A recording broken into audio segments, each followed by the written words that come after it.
राधे दोस्तों, कैसे हैं आप सभी। आशा करती हूँ आप सभी बहुत अच्छे हैं और अपना ख्याल रख रहे हैं। राधा रानी अपनी कृपा आप सब पर बनाए रखें। दोस्तों, आज बात करने वाले हैं महाशिवरात्रि की। महाशिवरात्रि पर पार्थिव शिवलिंग बना करके पूजन करने का कितना महत्व है, ये आप सभी बहुत अच्छे से जानते हैं।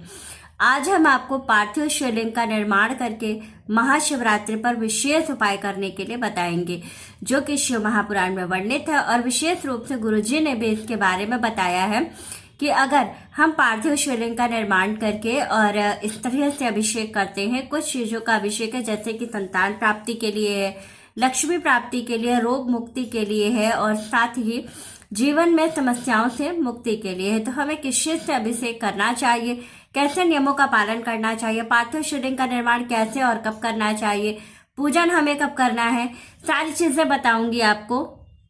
इसलिए वीडियो अंत तक देखिएगा और अच्छे से समझिए कि पार्थिव शिवलिंग का निर्माण करके कैसे आप जो है पूर्ण फल प्राप्त कर सकते हैं महाशिवरात्रि पर। तो चलिए वीडियो शुरू कर लेते हैं और सारी चीजें बहुत डिटेल में आपको बताऊंगी, इसलिए वीडियो अंत तक जरूर देखिएगा और अच्छे से समझिए कि आपको किन किन बातों का विशेष रूप से ध्यान रखना है। तो चलिए वीडियो शुरू कर लेते हैं, लेकिन उससे पहले अगर अभी आप मेरे चैनल पर नए आए हैं तो चैनल को सब्सक्राइब कर लीजिएगा, वीडियो अच्छी लगे तो लाइक कीजिएगा और आगे शेयर कीजिएगा। तो चलिए वीडियो शुरू कर लेते हैं। 15 फरवरी को, जैसे कि आप सभी को पहले ही मैंने एक वीडियो अपलोड कर दिया है कि जो महाशिवरात्रि है वो 15 फरवरी को मनाई जाएगी। 15 फरवरी के दिन आपको महाशिवरात्रि का जो पर्व है, उसका जो व्रत है, पूजन है, वो सारे नियम का पालन आपको करना है।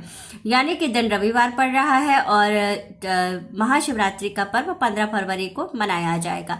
अब ऐसी स्थिति में कुछ चीजें हैं जिनको जानना बेहद आवश्यक है। बहुत सारे लोग क्या करते हैं, रुद्राभिषेक करते हैं, भोलेनाथ का अभिषेक और पूजन करते हैं, शिव मंदिर में जाके अभिषेक करते हैं। बहुत सारे लोग घर पर पार्थिव शिवलिंग का निर्माण करते हैं और उसके बाद जो है पूजन करते हैं। तो पार्थिव शिवलिंग का निर्माण, सबसे पहला क्वेश्चन यही आता है कि हम पार्थिव शिवलिंग का निर्माण करते हैं तो कौन सी मृतिका से हमें करनी चाहिए।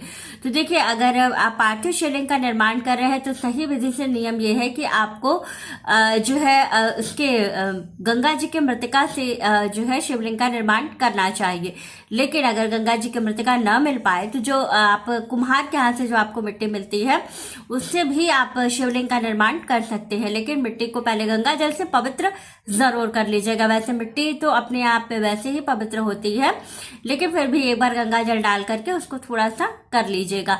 इसके बाद आपको क्या करना है, पार्थिव शिवलिंग का निर्माण करना है। लेकिन कोशिश करिए कि अगर पार्थिव शिवलिंग का निर्माण आप किसी बेल के वृक्ष के नीचे करते हैं तो बहुत ज्यादा पूर्ण फल की प्राप्ति आपको होती है। लेकिन इनकेस अगर आपको बेल का पौधा न मिल पाए, बेल का वृक्ष न मिल पाए, तो क्या करें। तो ऐसी स्थिति में आपको क्या करना चाहिए कि अपने घर पर किसी तांबे के बर्तन में जो है शिवलिंग का निर्माण कर लेना चाहिए। अब दूसरी चीज, जो पूजा के नियम और उपाय है, वो क्या करना है। तो पार्थिव शिवलिंग का जब हम निर्माण करते हैं तो उसके ऊपर चावल आप जरूर चिपकाइएगा। जैसे कि 5 दाने चावल लिए जाते हैं और जो शिवलिंग का निर्माण किया जाता है उसके ऊपर 1 दाना चावल का रख दिया जाता है।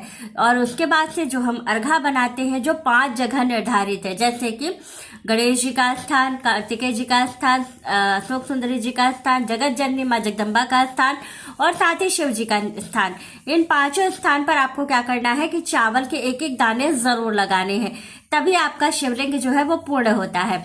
अब दूसरी बात जो है उपाय की, जो सबसे महत्वपूर्ण है कि हमें जब हम पार्थिव शिवलिंग का निर्माण कर ले तो हमें कौन कौन से उपाय करने चाहिए। तो देखिए, आपकी जैसी कामना हो, अगर आपको रोग से मुक्ति चाहिए, कोई ऐसी लंबी बीमारी, लंबे समय से कोई बीमारी है जो चली आ रही है, समाप्त नहीं हो रही है, तो आपको गाय के दूध से अभिषेक करना चाहिए। दूसरा जो उपाय है, जो कि सबसे महत्वपूर्ण होता है कि लक्ष्मी प्राप्ति के लिए बहुत सारे लोग शिवरात्रि पर जो है वो विशेष रूप से क्या करते हैं कि जो अभिषेक होता है वो विशेष रूप से जरूर करते हैं। और जो लक्ष्मी प्राप्ति के लिए अभिषेक किया जाता है तो वो होता है, या तो आप गन्ने के रस और अनार के रस से शिव जी का अभिषेक जरूर कीजिएगा। ये लक्ष्मी प्राप्ति के लिए विशेष फलदायी होता है। तीसरा जो चीज होता है कि हमें सबसे महत्वपूर्ण, हमारी समस्या, अगर कोई ऐसी समस्या है जो बहुत लंबे टाइम से चली आ रही है और समाप्त नहीं हो रही है, तो आपको किस चीज से अभिषेक करना है, तो समस्याओं से निदान पाने के लिए आपको क्या करना है कि जो शहद होता है, शहद को थोड़ा सा पानी में घोल लीजिएगा और उससे अभिषेक कीजिएगा। पहले थोड़ा सा शहद डायरेक्ट चढ़ाइएगा शिवलिंग पर, और उसके बाद से क्या करना है कि उसको थोड़ा सा जल में घोल करके उससे आप अभिषेक कर सकते हैं अपनी समस्याओं के समाधान के लिए।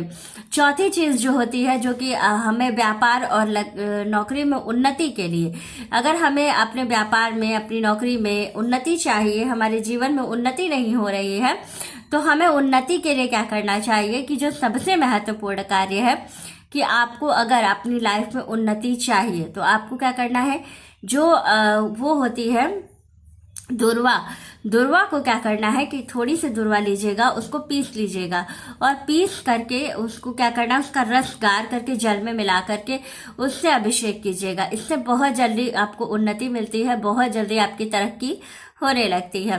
पांचवी चीज है जो सबसे महत्वपूर्ण है, जो सभी लोग चाहते हैं कि हमारे जीवन में भौतिक सुखों की वृद्धि हो, तो भौतिक सुखों की वृद्धि के लिए आपको पंचामृत का अभिषेक जरूर करना चाहिए। अगर इन सभी चीजों से आप अभिषेक करते हैं तो आपकी जो कामनाएं हैं वो बहुत जल्दी पूरी हो जाती हैं। साथ ही अगर कोई ऐसी समस्या है जो बहुत लंबे टाइम से चल रही है, तो महाशिवरात्रि का बहुत ही प्यारा सा पावन दिन मिल रहा है, इस दिन आपको ये वाला उपाय जरूर करना चाहिए। एक धतूरा लीजिएगा, धतूरे में खूब सारा हल्दी लगा करके और शिवलिंग पर समर्पित कर दीजिएगा, और अपनी परेशानी को कहते हुए आपकी जो परेशानी है वो बहुत जल्दी समाप्त हो जाएगी।